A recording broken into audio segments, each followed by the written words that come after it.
जय हिंद। मैं शिव सर आपका स्वागत करता हूं अपने YouTube channel SSC classes in my way. आज हम डिस्कस करते हैं वही प्रोनाउन का जो सीरीज चल रहा है। लास्ट टाइम में आपने देखा कि कुछ प्रोनाउंस के बेसिक यूजेस थे। आज हम देखेंगे कुछ स्पेशल यूजेस आप देखेंगे और ये कॉन्सेप्ट मतलब आपको पता होगा, लेकिन जो उसमें जो डाउट्स होते हैं ना वो आज आपको क्लियर हो जाएगा। और इन सब मतलब अपार्ट फ्रॉम दीज थिंग्स, इन सभी चीज़ से अलग मैं आपको यही कहना चाहूँगा, पूरे वीडियो को अंत तक देखा करें। और यकीन मानिए अगर आप अंत तक देखें तो कुछ ना कुछ आपको नया आपको ज़रूर मिलेगा। और वो इतना ज़रूरी इंपॉर्टेंट थिंग्स मिलेगा कि आप जब कभी भी इंग्लिश के क्वेश्चंस को सॉल्व करेंगे, आई श्योर मैं कि आप उसमें अच्छा कर पाएंगे और आपको रियलाइज़ होगा कि हाँ, जो भी शिव सर ने बताया था that was really true and that's working good. वो अच्छा भी काम कर रहा है और that is helping to solve the questions. तो ये चीज़ें आपको ज़रूर मिलेगा। तो प्लीज़ वीडियो को अंत तक देखा करें और प्लीज़ वीडियो को लाइक और शेयर सब्सक्राइब जरूर किया करें और दोस्तों तक भी शेयर करें ताकि और भी लोग अच्छा सीख पाएँ। तो चलिए वीडियो को स्टार्ट करते हैं। देखिए आज हम जो 4-5 जो भी रूल्स हैं ये और बहुत ही बेसिक और आप देखेंगे कि बहुत मज़ेदार चीज़ें हैं। तो एक चीज़ और रेड पेन ले लें, सॉरी रेड मार्कर, ठीक है। तो चलिए हम स्टार्ट करते हैं वीडियो को। पहला है द ऑब्जेक्ट। देखिए चीज़ों को देखते हैं। The object of a verb और of a preposition when it is a pronoun should be in objective case. तो आप हमेशा याद रखें, जब कभी भी ऑब्जेक्ट वर्ब का ऑब्जेक्ट हो या प्रीपोजिशन का ऑब्जेक्ट हो तो वो किस केस में होना चाहिए। मैंने केस का लेक्चर बनाया है, अगर कोई प्रॉब्लम होती है तो मैं आपको बता देता हूँ। इसमें आपको मैं केस पहले समझा दूँ कि केस होता क्या है। जैसे देखिए नॉमिनेटिव केस वो होता है जो सब्जेक्ट की तरह हम यूज़ करते हैं। जैसे आई का ये हो गया नॉमिनेटिव केस, ठीक है। और फिर इसी का होता है मी ऑब्जेक्टिव केस, ये पॉजिटिव केस। ऐसे यू का होता है योर पॉजिटिव केस होता है, यू ऑब्जेक्टिव केस के होता है और योर क्या होता है पॉजिटिव केस होता है। ऐसे ही दे का होता है देम पॉजिटिव केस होता है और देयर पॉजिटिव केस, ये ऑब्जेक्टिव केस होता है। ऐसे वी का होता है, वी का अस ऑब्जेक्टिव होता है, आर पॉजिटिव केस होता है। ऐसे ही का होता है हिम ऑब्जेक्टिव होता है और हिज क्या होता है पॉजिटिव केस होता है, ठीक है। तो ये हो गया आपका ऑब्जेक्टिव और ये क्या है पॉजिटिव, ठीक है। तो ये चीज़ें आप ध्यान दें। तो इसमें कहा क्या गया है कि जब कभी भी अगर प्रोनाउन आता है, ये तो पर्सनल प्रोनाउन हो गया नॉमिनेटिव केस, तो ये जो सभी पर्सनल प्रोनाउन के हो तो अगर वर्ब के ऑब्जेक्ट हो या प्रीपोजिशन का तो वो किस केस में होना चाहिए ऑब्जेक्टिव केस में। अच्छा हाँ, आप ऐसे भी इसे समझ सकते हैं कि जैसे ये वर्ब का ऑब्जेक्ट या प्रीपोजिशन का ऑब्जेक्ट, अगर ये सब नहीं समझ में आ रहा आपको तो सिंपल सी आप समझिए क्या करना है आपको कि अगर वो सब्जेक्ट को छोड़ करके अगर ऑब्जेक्ट की तरह यूज़ किया जा रहा है, मतलब अगर वो सब्जेक्ट नहीं है, अगर वो ऑब्जेक्ट की तरह काम में आए, अब वो चाहे वर्ब का हो चाहे प्रीपोजिशन का हो, अगर वो वर्ब की जगह पर आए, क्रिया की तरह आए, तो आपने क्या करना है वो ऑब्जेक्टिव केस में लिखा जाएगा, बस ये आप याद रखें। जैसे एग्जांपल में हम देखते हैं between you and me affairs look dark, ठीक है। तो ये देखिए ऑब्जेक्टिव केस में यूज़ हुआ गया है और ये इस वर्ब का ऑब्जेक्ट है। अब अगर इस ऑब्जेक्ट का वर्ब है तो आप देखें तो ये यू क्या है, ये भी ऑब्जेक्टिव केस है। हमने आपको बताया कि यू ये भी ऑब्जेक्टिव केस है, तो यू ऑब्जेक्टिव केस हो गया। इसका ये इसमें डाउट ये होता है, इसका जो नॉमिनेटिव होता है और ऑब्जेक्टिव होता है दैट इज सेम, वो सेम होता है, इसलिए हो सकता है आप कंफ्यूज हो जाए, थोड़ा सा गड़बड़ा जाएं, तो उसमें आपको कोई इशू नहीं है। बिटवीन यू एंड मी ये भी ऑब्जेक्टिव केस है, तो जब कभी भी ये ऑब्जेक्ट की तरह यूज़ होगा। अच्छा हाँ, आप ये भी समझ सकते हैं कि जब कभी वो ऐसे बिटवीन के बाद आएगा कोई भी प्रोनाउन तो वो किस में होना होगा ऑब्जेक्टिव केस में। आप हमेशा याद रखें ये जो प्रीपोजिशन है, अब इस प्रीपोजिशन का ऑब्जेक्ट क्या है, यही है। देखा ये प्रीपोजिशन है, अब ये प्रीपोजिशन का जो ऑब्जेक्ट आया है, तो प्रीपोजिशन अगर बिटवीन आए तो हमेशा उसके साथ हम क्या यूज़ करते हैं ऑब्जेक्टिव केस यूज़ करते हैं, ना कि नॉमिनेटिव केस यूज़ करते हैं, ना ही पॉजिटिव केस यूज़ करते हैं।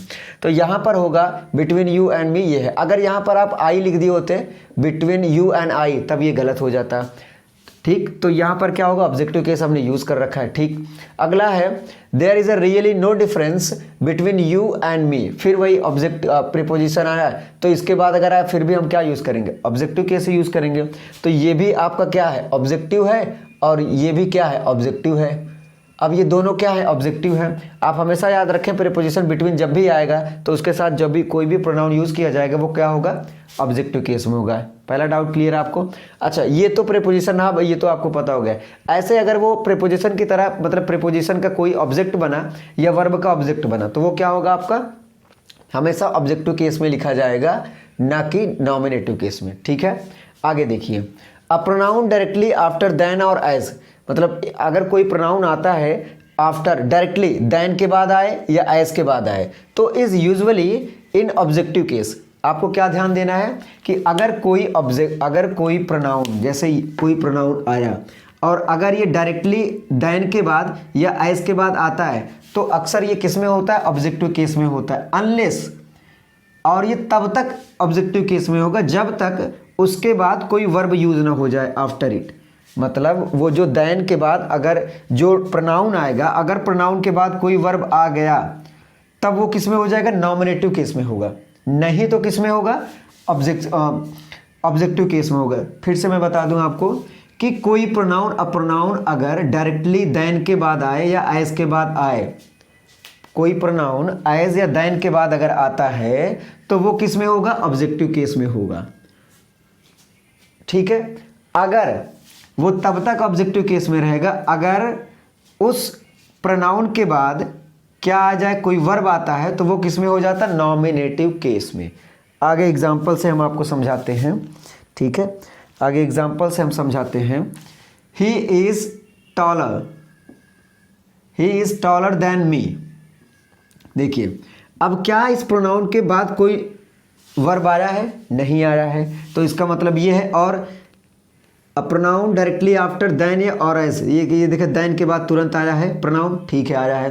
क्या इस प्रोनाउन के बाद कोई वर्ब आया है, नहीं आया है। अगर इस प्रोनाउन के बाद कोई वर्ब नहीं आया है तो ये किस में होगा, ऑब्जेक्टिव केस में होगा। तो ऑब्जेक्टिव केस में लिखा है। हाँ, अब इसे नॉमिनेटिव अगर लिखना होता तो हम क्या यूज़ कर सकते थे, ऐसा यूज़ कर सकते थे, ही इज टॉलर देन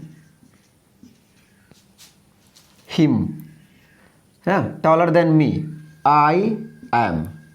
अब देखिए, अब आपको समझ में आ रहा होगा कि देखिए इसमें लिखा गया है कि अगर आफ्टर या देन के बाद तुरंत कोई प्रोनाउन आता है तो वो ऑब्जेक्टिव केस में होगा और तब तक रहेगा जब तक उस प्रोनाउन के बाद कोई वर्ब नहीं आता। अगर वर्ब आ जाएगा तो नॉमिनेटिव केस लेगा। जैसे आपने देखा he is taller than I am, अब ये सही है। अगर ये एम मैं हटा दूं, अगर ये हटा दिया जाए तब ये गलत हो जाएगा। इसको हटाने का मतलब है ये होगा मी, जैसे यहाँ पर है ही इज टॉलर देन मी। अब ये क्या है, ऑब्जेक्टिव केस है, चूंकि इसके बाद कोई वर्ब नहीं आया है। आई बात समझ में?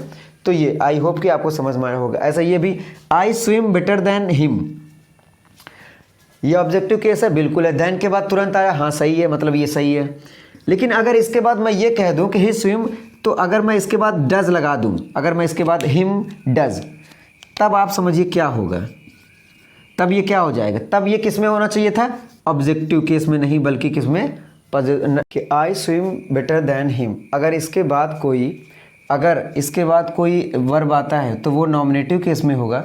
अगर उसके पास कोई वर्ब नहीं आता है तो वो क्या होगा, ऑब्जेक्टिव केस में ही रहेगा। ठीक है, आगे देखते हैं। आगे ये है कि a pronoun must agree with it antecedents in person number gender. इसका कहने का मतलब ये है कि जो भी प्रोनाउन आप लिखें तो उसके जो एंटीसीडेंट्स हो, मतलब वो नाउन जिसके बाद वो प्रोनाउन यूज़ किया जाएगा या जिसके लिए वो प्रोनाउन यूज़ किया जाएगा, तो उसको क्या क्या आपको फोकस करना होता है, सेम पर्सन का होना चाहिए, सेम नंबर का होना चाहिए और सेम जेंडर का होना चाहिए। अब सेम जेंडर, जैसे हम कहें कि अगर कोई किसी मेल के लिए आपने कोई प्रोनाउन यूज़ किया है तो उसका ऑब्जेक्टिव केस भी क्या होना चाहिए, मेल वाला ही होना चाहिए। उसका पॉजिटिव केस भी क्या होना चाहिए, मेल वाला ही होना चाहिए। और उसका, और अगर नंबर क्या है, नंबर का मतलब अगर वो प्लरल है तो प्लरल वाला आपका ऑब्जेक्टिव केस भी आना, मतलब प्लरल का नाउन भी आना चाहिए। और साथ ही साथ में अगर वो सिंगुलर है तो सिंगुलर आपका प्रोनाउन भी यूज़ होना चाहिए। मतलब कहने का ये है कि अगर आपका नाउन प्लरल है, अगर कोई नाउन प्लरल है तो उसके लिए जो प्रोनाउन यूज़ करेंगे वो भी क्या होगा, प्लरल होगा। अगर कोई नाउन आपका सिंगुलर है तो जो प्रोनाउन यूज़ करेंगे वो भी सिंगुलर होगा। अगर कोई इसमें जो पर्सन दिया है अगर वो फर्स्ट पर्सन है तो आपका जो प्रोनाउन होना चाहिए वो भी फर्स्ट पर्सन का होना चाहिए। अगर वो सेकंड पर्सन का है तो प्रोनाउन भी सेकंड पर्सन का होना चाहिए। तो कहने का मतलब ये है कि जो एंटीसीडेंट्स होगा, जो उसके पहले नाउन यूज़ किया गया होगा, वो उसका नाउन प्रोनाउन वही होना चाहिए जिसमें वो क्या हो, सेम पर्सन होना चाहिए, सेम नंबर होना चाहिए, सेम जेंडर होना चाहिए। ठीक है, तो जैसे all passengers must show their tickets, देखिए अब ये एक प्रोनाउन यूज़ किया गया है और ये प्रोनाउन यूज़ किया गया है इस पैसेंजर, इस नाउन के लिए। अब आप हमको ये बताइए, ये पैसेंजर्स जो है ये क्या किस में पर्सन में है? अच्छा, पर्सन थर्ड पर्सन है, बिल्कुल, चूँकि आई और वी, आई वी को छोड़ करके आई वी क्या होता है? फर्स्ट पर्सन, यू होता है सेकेंड पर्सन, उसको छोड़ करके बाकी सभी कितने क्या होते हैं? सभी के सभी थर्ड पर्सन होते हैं। अब आप देखिए कि पैसेंजर थर्ड पर्सन है और प्लरल है, तो हमारा जो प्रोनाउन होना चाहिए वो भी क्या होना चाहिए? Third person plural. तो दे क्या होता है? देयर क्या होता है? दे वाला ही तो है, दे का ही पॉसेसिव केस है। तो ये जो इसका प्रोनाउन यूज़ किया गया वो भी थर्ड पर्सन, तो हमने दे यूज़ कर लिया, उसका पॉसेसिव केस यूज़ कर लिया, ठीक है। और किस में यूज़ होना चाहिए? तो ये third person plural, third person plural. तो यही कहने का मतलब है कि जो भी उसका एंटीसीडेंट्स होगा या जिस नाउन के लिए हम प्रोनाउन यूज़ करते हैं, तो जिस कंडीशन में नाउन रहेगा उसी कंडीशन में हमारा प्रोनाउन भी होना चाहिए। अगर वो प्लरल है तो प्रोनाउन भी प्लरल होना चाहिए, अगर ये सिंगुलर होता तो प्रोनाउन भी सिंगुलर होता, अगर ये फर्स्ट पर्सन होता तो ये भी हम फर्स्ट पर्सन लिखते। तो इस हिसाब से आपको ध्यान देना होता है। जैसे इसको देखते हैं, every man must bear his own burden. अब ये हिज जो प्रोनाउन यूज़ किया गया है इसके लिए यूज़ किया गया है। अब मैन क्या होता है? मेल होता है। अब ये क्या है? सिंगुलर है, मैन क्या है? सिंगुलर है, इसका जो प्लरल फॉर्म होता है वो मेन होता है। तो अगर ये सिंगुलर है तो जो प्रोनाउन यूज़ किया गया वो भी क्या है? सिंगुलर है और थर्ड पर्सन है, सिंगुलर है थर्ड पर्सन है, तो इसलिए क्या हुआ है?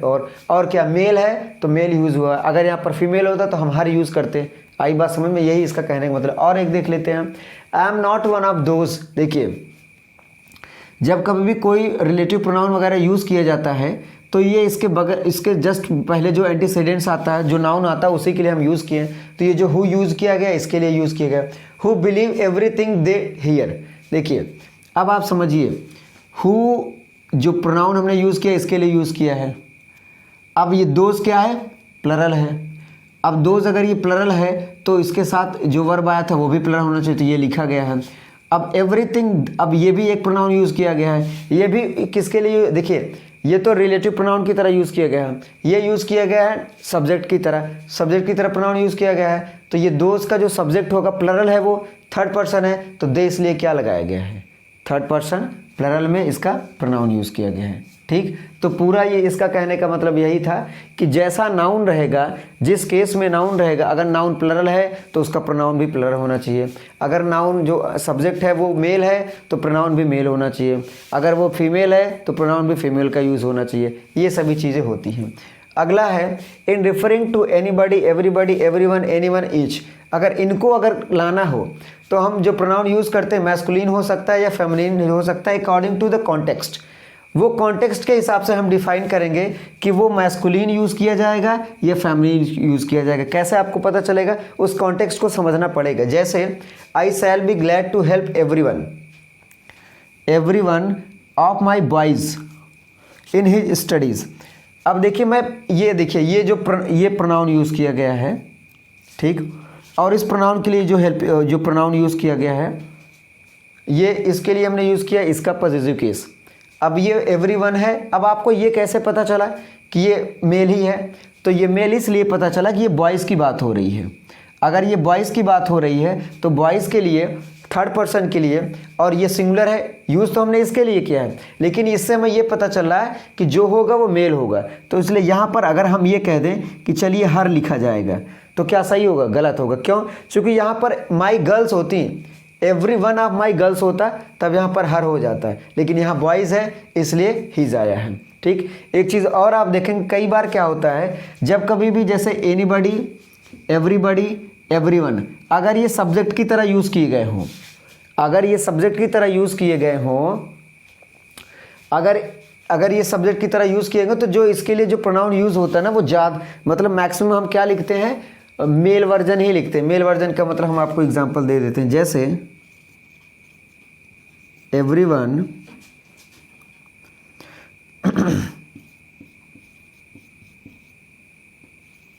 succeed if he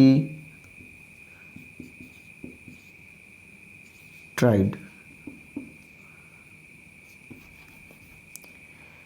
Everyone could do it. Everyone could do it if he tried.